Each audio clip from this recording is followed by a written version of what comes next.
अपने देश के लिए दुश्मन देश में जाकर जासूसी करना खतरों से भरा काम होता है।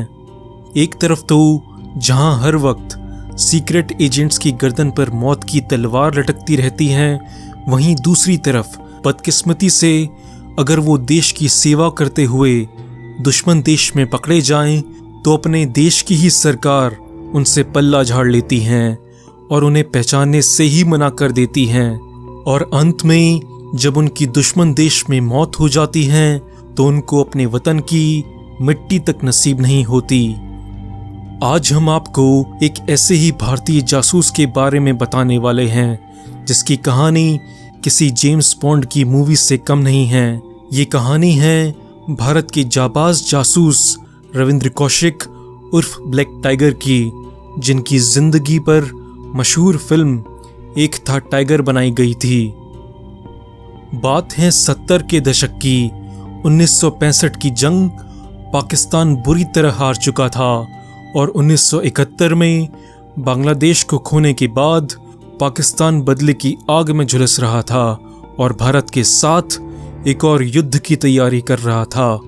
ऐसे समय में भारत को जरूरत थी ऐसे एजेंट्स की जो पाकिस्तान आर्मी के अंदर घुसकर इंडियन आर्मी तक खुफिया खबरें पहुंचा सके।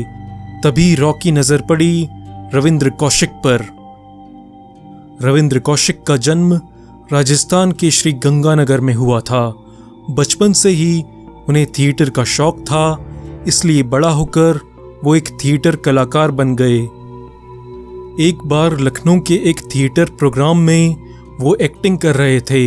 इस प्रोग्राम में वो एक इंडियन आर्मी ऑफिसर की एक्टिंग कर रहे थे जिसे चाइना की आर्मी ने अपनी गिरफ्त में ले लिया था। इस थिएटर के दर्शकों में रॉ के खुफिया एजेंट्स भी बैठे थे जिन्हें रविंद्र में एक जासूस बनने के सारे गुण नजर आए। उसके बाद रॉ के अधिकारियों ने रविंद्र से मिलकर उनके सामने रॉ का एजेंट बनने का प्रस्ताव रखा, जिसे रविंद्र ने स्वीकार कर लिया। रविंद्र ने भारत पाकिस्तान का 1965 और 1971 का युद्ध बहुत करीब से देखा था, जिसकी वजह से उनके अंदर अटूट देशभक्ति की भावना थी। पाकिस्तान जाने से पहले दिल्ली में करीब 2 साल तक उनकी ट्रेनिंग चली। उन्हें उर्दू, इस्लाम और पाकिस्तान के बारे में पूरी जानकारी दी गई। ट्रेनिंग समाप्त होने के बाद मात्र 23 साल की उम्र में रविंद्र को पाकिस्तान भेज दिया गया। पाकिस्तान में उनका नाम बदलकर नबी अहमद शेख कर दिया गया। रविंद्र को पंजाबी बोलनी आती थी और पाकिस्तान के अधिकतर इलाकों में भी पंजाबी बोली जाती हैं, इसलिए उन्हें पाकिस्तान में सेट होने में ज़्यादा दिक्कत नहीं आई। पाकिस्तान पहुंचकर रविंद्र ने कराची यूनिवर्सिटी के लॉ कॉलेज में दाखिला लिया और कानून की डिग्री हासिल की। पढ़ाई खत्म होने के बाद वो पाकिस्तान सेना में भर्ती हो गए और कुछ ही समय में प्रमोशन लेते हुए मेजर की रैंक तक पहुंच गए। लेकिन पाकिस्तान सेना को कभी ये एहसास ही नहीं हुआ कि उनके बीच एक भारतीय जासूस काम कर रहा है। इसी बीच कौशिक को एक पाकिस्तानी आर्मी ऑफिसर की लड़की अमानत से प्यार हो गया और दोनों ने शादी कर ली और उनकी एक बेटी भी हुई।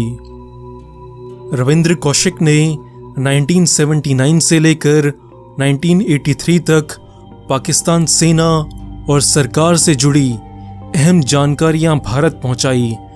रॉ ने उनके काम से प्रभावित होकर उन्हें ब्लैक टाइगर की खिताब से नवाजा, पर 1983 का साल ब्लैक टाइगर के लिए मनहूस साबित हुआ। 1983 में रविंद्र कौशिक से मिलने के लिए रॉ ने इनायत मसीहा नाम के एक और एजेंट को पाकिस्तान भेजा, लेकिन बदकिस्मती से इनायत मसीहा पाकिस्तानी खुफिया एजेंसियों के हत्थे चढ़ गया। बस फिर क्या था, लंबी यातना और पूछताछ के बाद उसने रविंद्र के बारे में सब कुछ उगल दिया। रविंद्र ने पाकिस्तानी आर्मी से भागने की बहुत कोशिश की, लेकिन भारत सरकार ने उसकी वापसी में कोई दिलचस्पी नहीं दिखाई। आखिरकार पाकिस्तानी सुरक्षा एजेंसियों ने कौशिक को पकड़ लिया और सियालकोट की जेल में डाल दिया। वहां उन्हें बहुत बुरी तरह टॉर्चर किया गया। उन पर कई झूठे आरोपों में मुकदमे भी चलाए गए और यहाँ तक कि उन्हें लालच भी दिया गया कि अगर वो भारत सरकार से जुड़ी गोपनीय जानकारियां दे दें तो उन्हें आज़ाद कर दिया जाएगा। लेकिन रविंद्र कौशिक ने अपना मुंह तक नहीं खोला। 2 साल बाद 1985 में रविंद्र कौशिक को मौत की सज़ा सुनाई गई, जिसे बाद में पाकिस्तान सुप्रीम कोर्ट ने आजीवन कारावास में बदल दिया। उन्हें 16 साल तक सियालकोट जेल और मियांवाली जेल के साथ कई और जेलों में रखा गया था। रविंद्र ने मौका देखकर इन जेलों से भारत में अपने परिवार के लिए पत्र भेजा। उसमें उन्होंने अपने खराब स्वास्थ्य की स्थिति और पाकिस्तान की जेलों में अपने ऊपर होने वाली कड़ी यातनाओं के बारे में बताया। रविंद्र की मां और उनके भाई ने भारत सरकार से बहुत गुहार लगाई, लेकिन भारत सरकार ने कोई दिलचस्पी नहीं दिखाई। नवंबर 2001 को उन्होंने मुल्तान सेंट्रल जेल में दमा और टीबी जैसी गंभीर बीमारियों से लड़ते हुए अपनी आखिरी सांसें ली। उन्होंने अपनी मौत से 3 दिन पहले लिखे पत्र में ये पूछा था, क्या भारत जैसे बड़े देश के लिए कुर्बानी देने का यही इनाम मिलता है? अगर मैं अमेरिका का एजेंट होता तो इस जेल से महज 3 दिनों में ही आज़ाद हो जाता। दोस्तों, अगर ये वीडियो आपको अच्छा लगा तो हो सकता है आपके दोस्तों को भी अच्छा लगे।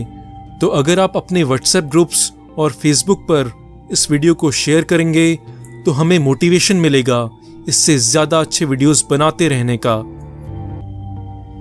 दोस्तों, आप क्या सोचते हैं इस वीडियो के बारे में? आपके व्यूज़ बहुत इंपॉर्टेंट हैं, इसलिए कमेंट्स में लिखकर ज़रूर बताएं और हम सारे कमेंट्स का रिप्लाई करते हैं। और कमेंट्स में ये भी बताएं कि आप आगे आने वाले वीडियोस में क्या देखना चाहते हैं। दोस्तों, ये वीडियो देखने पर 2 बातें हुई होंगी।